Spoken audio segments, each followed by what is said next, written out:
We lived in a one-room, run-down shack on the outskirts of New Orleans.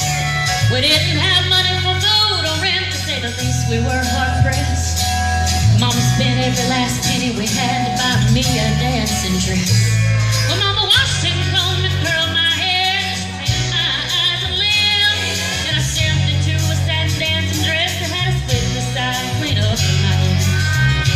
It was red velvet trim and it fit me good. Standing back from the looking glass, there stood a woman where a half-grown kid stood. She said, "Here's your one chance, fancy, don't let me down."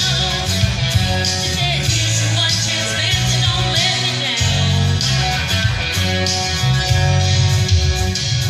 Mama dabbed a little bit of perfume on my neck and she kissed my cheek. Then I saw the tears welling up in her troubled eyes as she started to speak.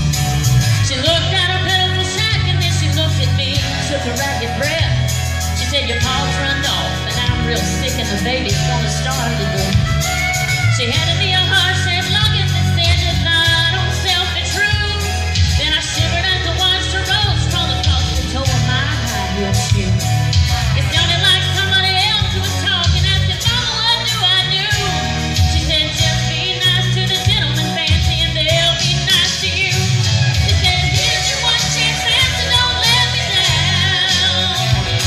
Oh, here's your one chance, fancy, don't let me down. Lord, forgive me for what I do, but if you won't ever, it's up to you. Now don't let me down, now your mama's gonna throw me uptown.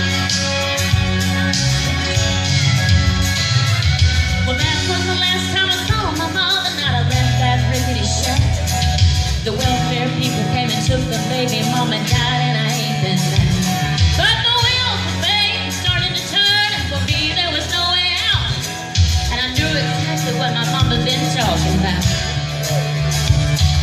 I knew what I had to do when I made myself this solemn vow, that I was gonna be a lady someday, though I didn't know when or how. But I couldn't